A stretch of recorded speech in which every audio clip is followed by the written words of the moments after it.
Welcome to WETV. This is Craig Finnestad, and with me today are three bicycle riders. We have GREG BAKEWELL, WES JOHNSON, and Steve Bugajny.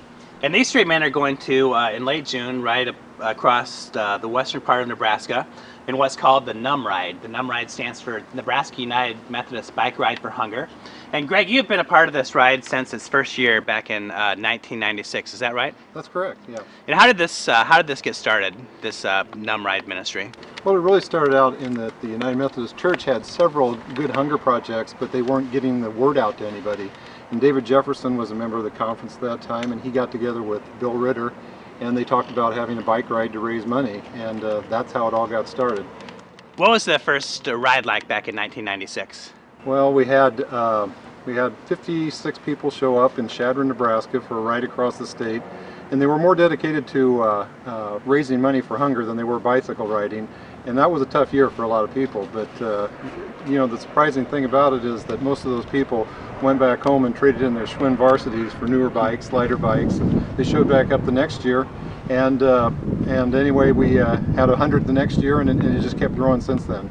We do have to cap it out because we stay in small towns and we're sponsored by Methodist churches. So you said it's a bike ride for hunger, and the main purpose of the ride is to raise money for hunger missions. What would be some of the ministries that the NUMBRide would support?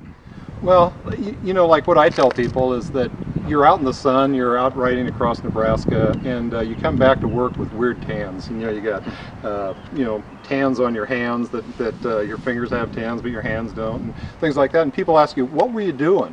You know, what were you doing? Anyway, you tell the people, well, like on Sunday, I was delivering livestock to South American villages, rural villages. And on Monday, I was digging a well in Nigeria for an agricultural project. And on Tuesday, I was going across the state of Nebraska filling up food pantries.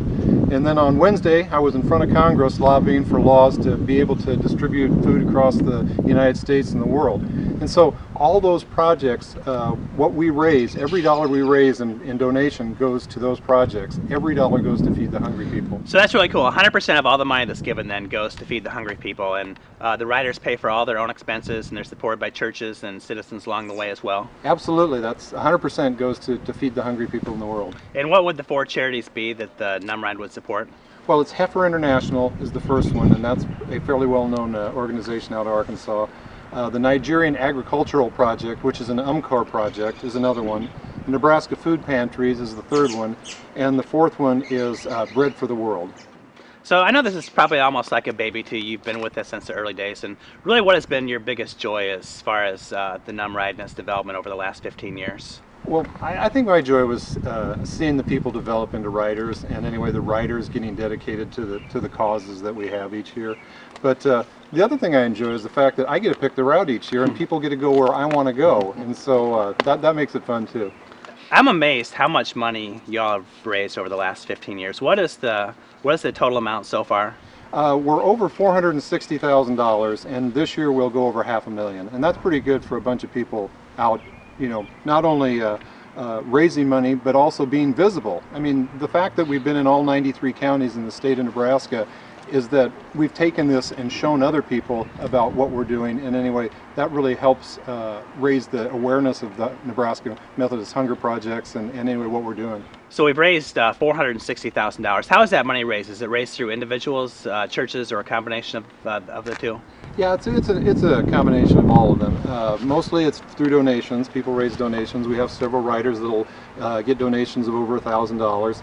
Also, a lot of times the churches will take donations and in the churches for individual riders. And then also we have meals each night, and sometimes the churches will collect a collection for the meal, $5 or $10. And anyway, then they'll turn around and give that money right back to feed the hungry around the world. So that's how we've done it for those 16 years.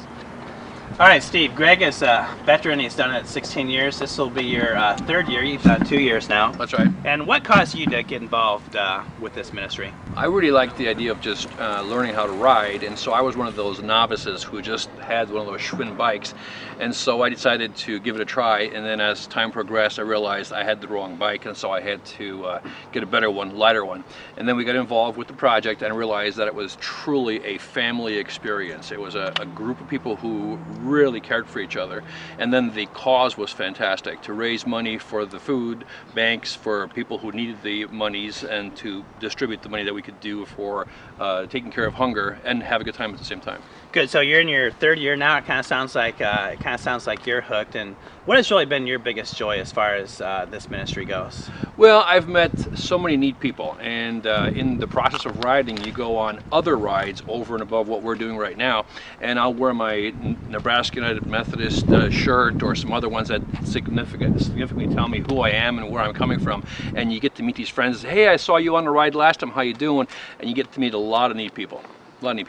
And tell us a little bit about your passion for the cause as well. I know you could do other rides. You know, there's rides across Nebraska, there's a great big ride across Iowa, but you choose this one. So why don't you tell us a little bit about your passion for the cause of feeding hungry people? Well, it's like Greg said, you know, what we're doing is the money that we raise is 100% goes for the cause. There's nothing that goes to administration, there's nothing that goes to us. We pay for all our own expenses. So you're doing something that's fantastically fun, you're raising money that's going to be just a joy. You meet some neat people, you get to have some fellowship that's phenomenal, you get to go into some neat churches in some small towns you'd never ever go to before, and it's just a real joy. It's just a real passion, I guess is a good way to put it. All right, Wes Johnson is with us as well, and Wes, this has been a family affair for you. It's not something you do by yourself. You take the wife and kids along with you, is that right? Yeah, the first year I went by myself with actually with my brother-in-law. And the second year my wife went and started doing the support that we have along the road. About every 10 miles we have a stop where we can refuel with food, water, whatever we need. They also have small bike repair items in case you run into any issues. So she's gone along and started helping with that. And then 2 years ago, my daughter started going as well. My 11-year-old daughter rides with me. She rides approximately 10 miles a day, 1 or 2 sags. And then she sags in the rest of the way. And then my youngest daughter, who's 9, just helps the wife right now at the stations, helps check off the bikers and make sure that they know what's going on with everyone. And it's really become a great way for our family to bond throughout the years. So is this something the entire family looks forward to? The kids look forward to it, and does Julie look forward to it as well? Yeah, they do. And actually this year, my daughters had to choose between this and one of their favorite summer camps, and they both chose NUMB. They wanted to go on the NUMBRide rather than go to camp for the week. So it's become very important to them as well. So Steve, you were out there a couple years ago. It was your first year, the heavy bike. You didn't really know what to expect so much. What was it like for you to experience that support and hospitality that Wes just talked about? Well, there's support and hospitality from the group themselves and the people individually, and then also from the towns. And so, not knowing what I was getting into, the people were very supportive. When we started riding out, they give you an idea of how to ride, how fast to ride, what not to do, what not to bring. And of course I brought way too much stuff like everybody else does. I needed less than half of that. But then as you're riding along, they'd tell me to, hey, slow down, pace up a little bit because you're going to come up to this hill or what have you. And so that was a good guidance for me. And as time progressed, then each day got better and better. And then when you get to the small towns, the people there are helpful too. And they support you with my favorite thing, which is food.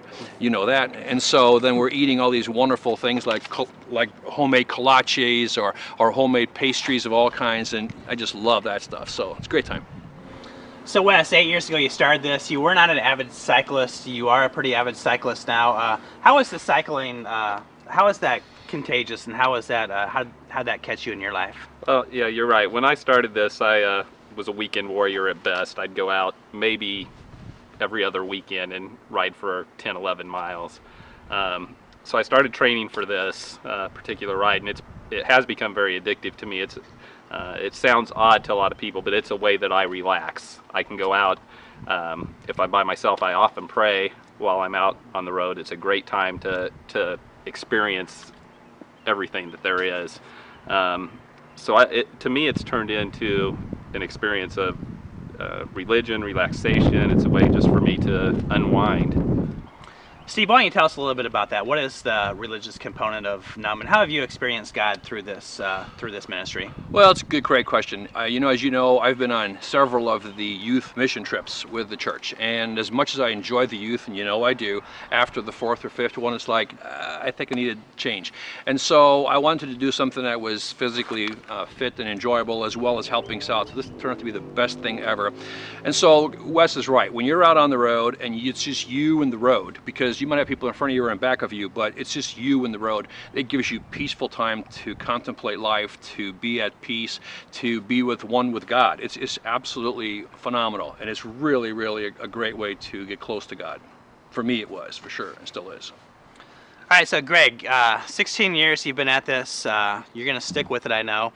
What would some of your hopes be for the NUMBRide in the upcoming years? Well, after 16 years, I think we've got it down pretty good. And anyway, the fact that we have nearly, probably about a 75–85% return rate shows that we're doing things right. I just hope it continues to go the way it's going, and we can continue to raise money for hunger projects. It's as I think Wes said, it's like a family reunion. You get to see people that you don't see for the whole year, and you get to catch up on their families and anyway find out what they've been doing. It's really a neat experience. So all of you have a real passion for bicycling outside of the NUMBRide, and this may be one of the highlights of your year. But you know, with running, I tell people to go buy a pair of shoes and start. It's pretty simple. What about if someone is watching this and they think this bicycling thing might be for them? What advice would you give to a person that really wants to get started with bicycling? Well, the most important piece of equipment right here. Wear a helmet. It can save you. It's I've had wrecks where the helmet's been destroyed, and I was very thankful that I have it. Don't think that you need a high quality bike if you're just wanting to make sure it's what you want. Get a nice bike, something that you're comfortable on and you can enjoy riding, and get the feel of it, and hopefully it grows on you like it did on us. You know the people in your neighborhood that you see going by with the bike helmets on. You can follow them to their garage and ask them questions about biking, and they'll give you about the same advice that Wes did. Get a good quality bike. You don't have to get the top of the end, but you know, you're not going to get the one that you're going to buy out of the department store. You're going to have to go to a bike shop and get a decent bike so the gears all work and you're comfortable with it. Because if it doesn't, it's like anything else. If it doesn't work right, you're not going to do it. And you want it to work right. The big thing is get the helmet. It's so important. Go to a bike shop and get some interviewing done with one of the bike professionals, and they will fit you up. Just like a nice pair of slacks that's going to fit you to the T, so they will fit you up with a bike. And you don't have to spend top of the line, but they will make sure it's measured and right, and it's not going to be a super heavy bike like a department store bike. So that's a real big feature too. Get something that works for you. All right, so the goal is $500,000 total fundraising. Over 16, 17 years. That is amazing. How can people support y'all? There's people out there. This is a great cause. 100% of their gift goes to people who need it. What can people do to support the NUMBRide? Well, very basically is donate some cash. We each of us have a task to gather money ourselves. So we each of us have a pledge sheet.